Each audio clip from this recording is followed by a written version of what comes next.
후보님 인사 말씀과 현안 말씀 먼저 진행하시는 걸로 기자회견 시작하도록 하겠습니다. 여러분 반갑습니다. 오늘이 IMF가 닥친 지 10년이 되는 날입니다. IMF 10년에 대한 소회의 말씀을 먼저 드리겠습니다. 10년 전 저는 머리카락을 자른 대선 후보 사상 첫 삭발 후보였습니다. 그때 다짐했던 고용안정 정리해고의 반대 구호를 지키지 못한 것을 지금 이 시점에서도 가슴 아프게 생각합니다. 그때 저는 100만 표만 모아주면은 정리해고 막아내겠다고 이렇게 말씀을 드렸습니다. 그러나 결과는 30만 6천 표였습니다. 정리해고는 밀어닥쳤고 수많은 노동자들이 일터에서 매일매일 쫓겨났습니다. 200만 가까운 실업자가 발생했습니다. 그 실업자들은 거리를 헤매는 노숙자가 되었고 많은 가정은 파괴되었습니다. 그리고 많은 노동자가 목숨을 끊었고 세상을 등졌습니다. 그때 IMF 구제금융 신청 사태를 가져왔던 세력, 즉 IMF를 불러오게 했던 세력과 그 후 10년 동안 사회 양극화를 심화시켰던 세력이 오늘 대한민국의 대선판에서 가장 주목받고 있는 그런 대선판입니다. 그들이 당선권에 육박해 있다는 것은 역사의 비극이 아닐 수 없습니다. 국민들의 고통은 더 깊어졌고 삶은 더 비폐해졌는데 오히려 저 권영길은 주목받지 못하고 있고 보수 세력은 더 큰 소리를 치고 있습니다. 저와 민주노동당의 부족함 때문입니다. 반성하고 분발을 다짐합니다. 지금 저는 고용안정의 방어적 구호에서 더 밀려나와 더 이상의 사회 양극화는 우리 사회를 완전히 붕괴시킨다고 주장하고 있습니다. 비정규직을 더 양산하는 것은 노동자들을 완전히 죽음의 나락으로 떨어뜨리는 벼랑 끝에 서게 한 것입니다. 노동자들은 지금 실제로 비정규직의 서러운 분노 때문에 목숨을 끊고 있기도 합니다. 한미 FTA를 받아들인 것은 농민들을 죽음으로 내모는 것이어서 우리 사회에 그나마 존재하고 있는 공동체를 완전히 파괴하는 것이 될 겁니다. 그러나 저와 민주노동당의 목소리는 여전히 작고 사회 양극화 세력, 부패, 커넥션 세력들의 목소리는 아직도 큽니다. 저들의 관심은 노동자와 농민, 서민들의 삶이 아니라 권력을 탐하는 한 정치인의 주가 조작 사실 여부에만 관심이 집중되어 있습니다. 이미 이명박 후보는 주가 조작 여부와 무관하게 도덕적으로, 정치적으로, 인간적으로 대통령이 될 수 없는 사람이라는 것을 우리는 분명히 보고 있습니다. 이명박 씨는 대통령이 될 자격을 이미 오래전에 상실한 사람입니다. 이명박 씨는 이제 결단해야 될 때가 왔음을 스스로 알아야 될 것입니다. 그것을 억지 부리고 거짓말이라고 시침이 떼는 것으로 능치고 넘어갈 수 없습니다. 스스로도 부끄러울 텐데 이명박 후보는 자신이 어떻다면 더 이상 버티지 말고 검찰에 자진 출두할 것을 저는 다시 한번 촉구합니다. 자진 출두해서 진실을 명명백백하게 밝혀줄 것을 요청합니다. 이것은 대통령 후보로서 뿐만 아니라 이명박 씨가 지금까지 걸어왔던, 그리고 본인이 자랑스러워하는 그런 인간적 측면에서도 한 개인의 삶에서도 필요할 겁니다. 10년 전 패배로 노동자가 정리해고되고 농민들이 농약 마시는 사회를 막지 못한 저는 지금까지 후회하고 있습니다. 그 패배의 죄송스러움을 씻고자 합니다. IMF는 끝난 것이 아니라 더 깊은 수령을 우리 사회에 남겼습니다. IMF는 아직도 우리 사회의 진행형입니다. 사회 양극화를 넘어서고 비정규직 양산을 막아내고 고용 안정을 이루기에 남은 한 달 최선의 노력을 다하겠습니다.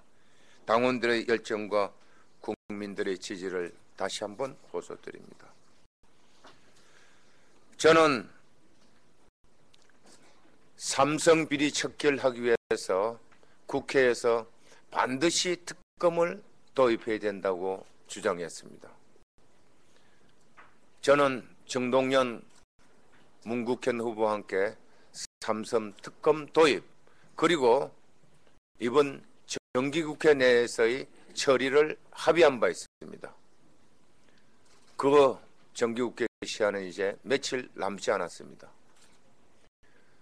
민주노동당과 깨끗한 사회, 부패 없는 사회를 바라는 전 국민들의 강력한 요구에 따라서 이 국회는 삼성 특검 논의에 들어가긴 했습니다. 그러나 이 삼성 특검 논의는 본질을 완전히 벗어나고 있습니다. 이 자리에서 말씀드리건대 민주노동당은 삼성과 부패 권력에게 면죄부를 주는 특검은 단호히 반대합니다. 만약 범여권과 한나라당이 삼성과 부패 권력에게 면죄부를 주는 특검을 강행하려고 한다면 그것은 국민의 용서를 받지 못할 것이라는 것을 경고해 둡니다. 민주노동당은 그러한 행위에 대해서 강력하게 대응할 것임을 분명히 천명합니다. 김용철, 이용철 두 변호사의 고백과 증언으로 삼성의 불법 뇌물 로비가 사실로 드러나고 있고 청와대를 비롯한 국가 권력이 이 대상이었음이 분명해졌습니다. 국민 여러분과 기자 여러분은 마니폴리테 깨끗한 손이라는 용어를 기억하실 것입니다. 이태리에서 일어났던 부패 청산 운동이었습니다. 1992년 안토니오 디 피에트로 검사의 본격적인 수사로 시작된 마니폴리테 결과 1년 동안 이태리에서 무려 3,000여 명의 정재계 인사가 체포 구속되었습니다. 이 가운데 고위공직자와 정치인이 1,000여 명이나 됐고 전체 의원의 4분의 1가량인 177명이 검찰의 조사를 받았습니다. 우리나라에서도 이런 마니폴리테 운동이 필요합니다. 우리는 검찰이 로비의 대상이 되어 있는 상황이기 때문에 특검이 그 중심에 서야 하고 삼성 특검의 도입은 한국판 마니폴리테 운동의 시작이 될 것이라고 판단했습니다. 그런데 여당이 한나라당의 특검안을 받아들인다고 하면서 사실상 반쪽 특검, 누더기 특검으로 만들려고 하고 있습니다. 한나라당의 특검 법안은 사실상 삼성 봐주기 특검이고 노무현 봐주기 특검입니다. 민주노동당은 삼성과 부패 권력에게 면죄부를 주는 면죄부 특검을 단호히 반대합니다. 거부합니다. 삼성그룹의 불법 경영승계 문제를 배제하고 짧은 수사기간으로 노무현 대통령 재임 기간 안에 수사가 종료되는 특검법으로는 아무것도 밝혀낼 수 없기 때문입니다. 지금 국민들은 삼성의 불법 뇌물 로비의 방대함과 대담함에 경악하고 있습니다. 이를 철저히 파헤치지 못하면 우리 사회는 한치도 미래로 갈 수 없습니다. 그런데 정치권이 특검 생색 내기에만 관심이 있고 부패와 특권의 커넥션을 파헤치는 데는 무관심하거나 오히려 방해를 하고 있습니다. 국민들의 분노에 휩싸이게 될 것입니다.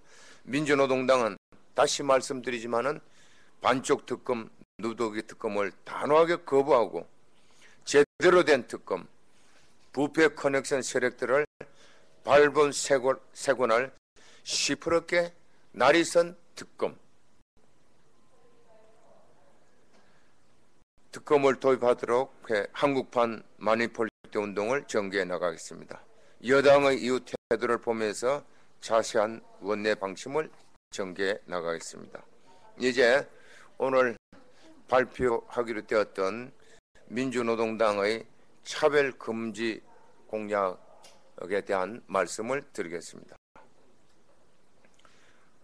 평등과 인권을 위해 싸운 수많은 국민들의 피와 땀에 힘입어 우리 사회의 인권 수준은 한 걸음씩 발전을 거듭해 왔습니다. 그러나 여전히 수많은 사람들이 변하지 않는, 오히려 늘어나는 새로운 차별과 편견에 숨죽여 지내고 있습니다. 차별을 당해도 차별받았다 주장은 주장조차 하지 못했던 사람들, 차별 시정 조치를 받고도 꿈쩍도 하지 않는 기업과 국가기관에 의해 한 번 더 피해를 당한 사람들, 그 수많은 차별들의 희생자들이 오랫동안 차별금지법 제정을 기다려왔습니다. 그런데 지난 10월 법무부가 입법 예고한 차별금지 법안은 이들에게 대단히 큰 실망감을 안겨주고 있습니다. 시정명령제 이행강제금 부과, 징벌적 손해배상 제도 등 효과적인 차별구제 시정을 위한 최소한의 조치마저 누락되었고 고용행태에 따른 차별금지 항목도 삭제되었습니다. 심각한 문제는 법무부가 입법 예고한 이후 더욱더 후퇴한 법안을 정부 최종안으로 확정 지으려 있다는 것입니다. 성적 지향, 학력, 가족 상황 및 가족 형태, 병력, 언어, 출신 국가 범죄 및 보호 처분의 전력 이상 7개 차별금지 사유를 누락시켜 인권을 내세우는 현 정부의 저열한 인권의식을 드러내고 있습니다. 민주노동당은 차별을 없애는 것이 아니라 오히려 조장하는 노무현 정부의 차별금지법 추진을 강력히 규탄하며 실효성 있는 진짜 차별금지법 제정을 위해 혼신의 최선의 노력을 다할 것입니다. 저 권영길은 차별금지법이 제대로 효력을 발휘할 수 있도록 다음의 약속을 반드시 실천할 것입니다.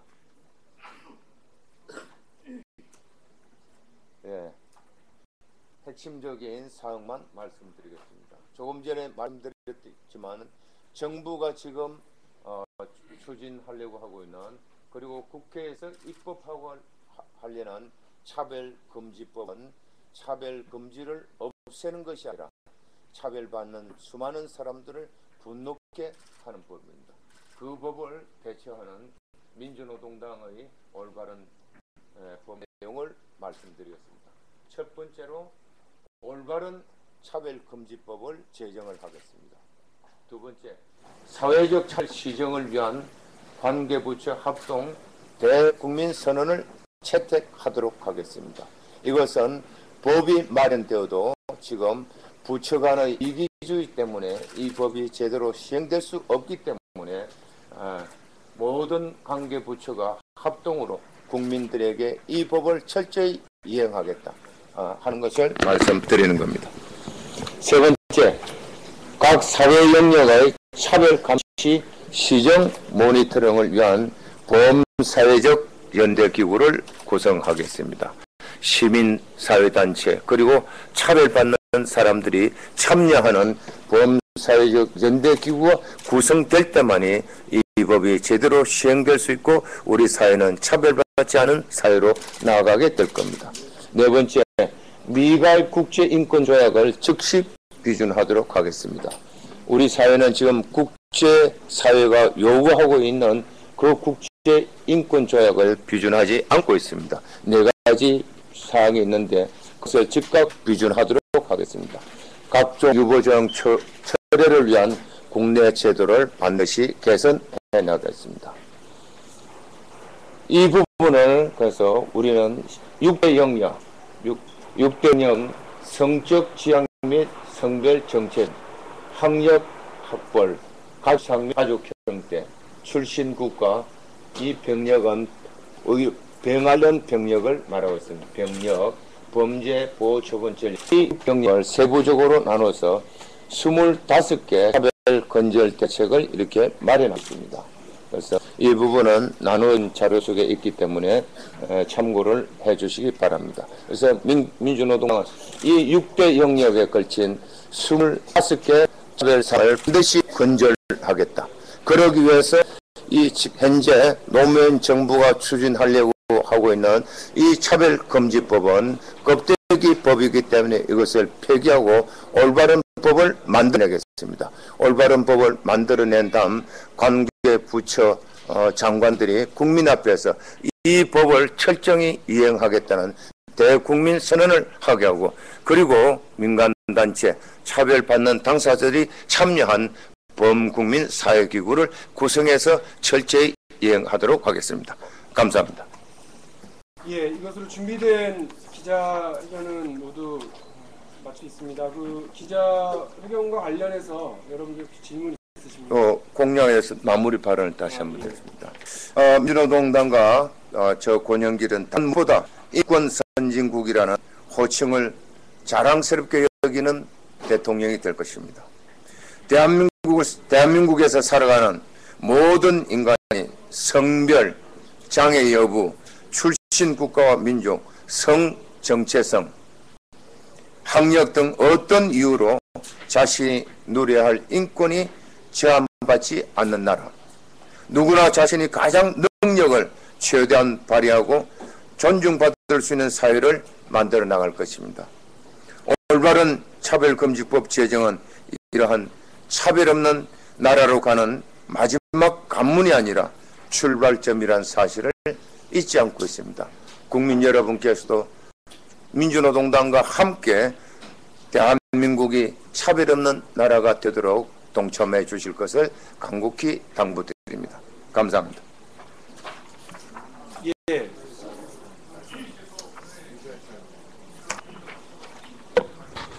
마침 또 유엔에서 대북인권 결의안이 최종 통과는 안 됐지만 논의가 된 것 같습니다. 저희 후보님께서는 그 코리아 연방 등 대북 정책이나 통일 정책에도 관심이 많은 걸로 알고 있는데요. 이번에 논의가 된 그 대북인권 결의안에 대해서 어떻게 생각하는지 여쭤보겠습니다. 민주노동당은 북한 인권 문제에 관해서 공식적으로 여러 차례 입장을 분명히 밝힌 바가 있습니다. 저 또한 그 후보로 된 이후 예비 후보입니다만은 여러 차례 분명하게 밝혔습니다. 북한의 인권 문제에 있다. 그러나 그 접근은 단계적으로 나아가야 된다. 무엇보다도 남북 간의 긴장 관계를 완화하고 한반도 평화 체제와 통일의 길을 넓힌 가운데서 북한 인권 문제는 해결되어야 된다. 인권 문제가 이 국제사회에서 흔쾌하게 받아들여지지 않고 있는 것은 인권이 없는 나라 그리고 차별 국가의 대표적인 나라라고 되어 있는 미국이 북한 인권을 북한 체제 붕괴의 수단으로 삼고 있다. 그리고 그것은 남북 간의 충돌로 나아갈 수 있는 상황이기 때문에 그 미국식의 인권 문제 해결법을 우리는 동의하지 않는다는 것이었습니다. 예. 다른 질문 있으십니까? 없으시면 오늘 기자회견 마치도록 하겠습니다. 고맙습니다. 감사합니다.